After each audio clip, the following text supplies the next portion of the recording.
রে আজকে তো কোনো মকটেল পেলাম না।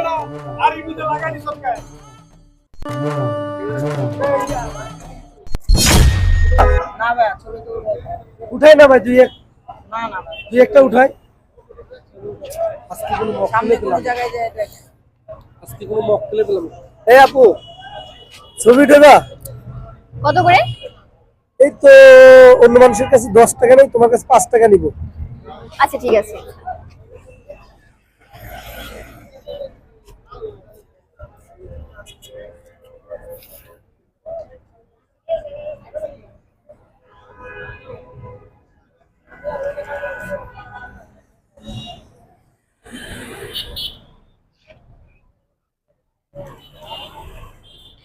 এই যে আপু, পিক গুলো দেখতে পারেন।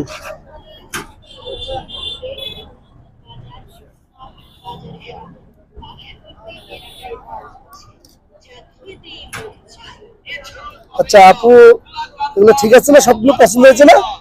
এখন কত করে? আমি তো বলছিলাম আপনার কাছে 5 টাকা করে রাখবো। এখন তো কত? 110 পিস আছে, এখানে হচ্ছে 110 পিসের দাম আসছে 5 টাকা করে, হলে 550 টাকা দেন। 550 টাকা মানে? 550 টাকা বলছি। আপনি কি বোকা পাইছেন আমাকে? আপনি 550 টাকা দেন, আপনি 5 টাকা তো আপনি কয়টা পিক তুলছেন? 110 পিস। 110 টা তুলেন নাই আপনি। আরে আপু, আপনি তো বললেন যে পিকের আপনি দাম। একটা 10টা পিক তুলেন, আপনি 7-8টা পিক তুলছেন। আপনি 5 টাকা। আপনাকে তো আমি 10-12টা ছবি তুলতে বলছি, আপনি এত করে কেন পিক তুলছেন? ধান্দাবাজি শুরু করছেন আমার সাথে আপনি? হাজলামি করতেছেন? অনেক সুন্দর হয়েছে আপু, এই কারণে উঠাইছি। উঠেছেন কি করছেন আচ্ছা। আমি জানি না, আমি আপনাকে 5 টাকা দিতে পারবো না। আমি যেই কয় টাকা আমি তুলতে বলছি ওই টাকা আমি আপনাকে দিব। আচ্ছা 510 টাকা, 550 টাকা হচ্ছে, আপু হচ্ছে 50 টাকা কম দেন, 500 টাকা দেন। আমি আপনাকে কি বলছি? আপনি কি আমার সাথে ফাজলামি শুরু করছেন? আরে আপু, হ্যাঁ? আপনি বারবার তারপরে বলতেছেন ফাজলামো, আপনি তো ফাজলামো করতেছেন। আরে আপু, আপনি ছবি উঠছেন না? আপনাকে আমি বলছি 7-8টা ছবি তুলতে, কম হলো 10-12টা ছবি তুলতে। আপনি তো দাঁড়ালেন এইভাবে এইভাবে, এই কারণে তো আমি উঠালাম। আপনাকে আমি 100টা ছবি তুলতে বলছি? তুলতে বলছি 100টা ছবি? আরে আপু, আপনি একটু বোঝার চেষ্টা করেন। 110 টা আমার ছবির বোঝার দাম কোনো দরকার নেই, আমার বোঝার কোনো দরকার নেই। আমি যে কটা তুলছি ওই কটা আমি দিব। 10 টাকা করে হলে আমি 1010। তো দিতে পারবো না। আপনি আমার সাথে আপনি 500 টাকা দেন তো, এত কথা বলেন না। আপনি টাকা আমি দেন, আপনাকে কোনো টাকা দিব না। যান। আপনি টাকা দেন, এত কথা বলেন না। আমি কোনো টাকা দেব দেখে আপনি কি করেন? যান। আপনি টাকা দেন তো, আপনি টাকা। আমি আপনাকে একটা টাকাও দিব না। আরে আপু, আপনি তো ঝামেলা করছেন বারবার, টাকাটা দেন। আমার ছবি লাগবে না। যান। কেন ছবি লাগবে না? আমার লাগবে আপনি না। ছবি উঠেছেন না? আমার লাগবে না। এই ভাই কি টাকা হইছে দেন এখানে? আপনি। দেখেন না ভাই, আমি ওনাকে ছবি তুলতে বলছি, 7-8টা ছবি তুলতে বলছি। হ্যাঁ, এখন উনি বলতেছে এই সেই, মানে বিভিন্ন রকম কথা বলতেছে। 110 কপি ছবি উঠেছি, 1000 মানে 1100 টাকার মতো নয়। উনারা বলছে 550 টাকা দিতে। আমি কি কম রাখি না ভাই? এই আপু কি হইছে আপনি বলেন তো? আসলে ভাই আমি ওনাকে বলছি, উনি ফার্স্ট আমাকে জিজ্ঞাসা করছে ছবি তুলবেন কিনা। হ্যাঁ, আমি আচ্ছা। জিজ্ঞাসা করছি কত করে পিস, উনি বলছে 5 টাকা করে পিস। আচ্ছা। হ্যাঁ, তারপর আমি বলছি, ঠিক আছে আমাকে 7-8টা ছবি তুলে দেন। মানে উনি আমাকে 7-8টা ছবি না তুলে 110টা ছবি তুলছে, সেখানে আমাকে বলছে 1000 টাকা দিতে। ওই মিয়া আপনারে বলছে 7-8টা ছবি তুলতে, আর আপনি 110 পিস ছবি তুলে ফেলছেন। ছবি উঠাইছি ভাই। আরে ভাই ছবি উঠাইলি তো হবে না, তাই না? উনি বলছে 7-8 পিস, আপনি 100 পিস উঠায় রেখে দিয়েছেন।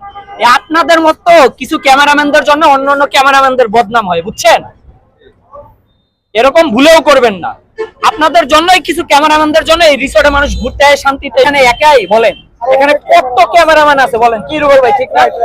এখানে কারো কারো ক্যামেরা দিয়ে ছবি তুলে তাদের সংসার বাঁচায়, বুঝেন? তাদের পেটে তো আপনি লাথি মারতেছেন। ওদের জন্য, ক্যামেরাম্যানের জন্য আজকে এই অবস্থা। এই অবস্থা, তাহলে আপনি বলেন, আপনি ভাই আপনি আসলে ঠান্ডা মাথায় জিনিসটা বুঝেন। আপনি যে কাজগুলা করছেন এগুলা কি ঠিক বলেন? এই আপুটা বলছে 7-8 পিস ছবি তুললেই হয়ে যাবে তার, আর আপনি 100 পিস তুলে রাখছেন। তার তো সামর্থ্য নাও থাকতে পারে, তাই না? সে 100 পিস ছবি দিয়ে কি করবে আপনিই বলেন। এটা 100 পিস আপু তো আমাকে বলে না যে 8 পিস লাগবে। আপু বলছে আপু আপনি বলছেন না 8 পিস, আমি বলছি 7-8টা ছবি তুলে দেখছেন দিতে। আপনি খাড়ার উপরে পোল্টি লয়ে ফেলতেছেন ভাই। আপনাদের মতো কিছু ক্যামেরাম্যানদের জন্যই এই অবস্থা, বুঝছেন? মানুষ মানে ঘুরে আইসাও শান্তি পায় না। ভাইয়া আপনার এইটা একদমই করা ঠিক হয় না, বুঝছেন? আপনাদের মতো কিছু ক্যামেরাম্যানদের জন্য এখানে আরো কয়েকজন ক্যামেরাম্যান আছে, তো তারা কিভাবে বলেন? আপনি আপনার কাছ থেকে প্রতারিত হইলো, তো অন্যদের কাছ থেকে আর ছবি তুলবে না। বলেন ভাই, কাজটা ঠিক করছেন আপনি? সরি আপু, আমি হয়তো ভুল করে ফেলছি। আপু ঠিক আছে, আপনি যে কয় পিস লাগবে আপু আমি এই কয় পিস দিব। আপনি বলেন আপু কয় পিস দিব। আমার বেশি লাগবে না, আমি যে কয় পিস আপনাকে বলছি ওই কয় পিসই দেন। সরি ভাই, আমি ভুল করছি। ঠিক আছে আপু, আপনি আসেন আমাদের ওখানে, আমি দিয়ে দিব আপনাকে। আচ্ছা ঠিক আছে ভাই, কিছু মনে করেন না। না আপনি আজকে ঠিক আছে আমার ভাইয়া। চোখ খুলে দিয়েছেন ভাইয়া, আপনি অনেক আপনি ভালো কথা আপনার বলেছেন। ভুলটা বুঝতে পেরেছেন, তাই তো ভালো ঠিক লাগে আছে ভাই। ভাইয়া, আমি যাই। আর আপু কোনো সমস্যা করে না, ঠিক আছে থাকেন তাহলে।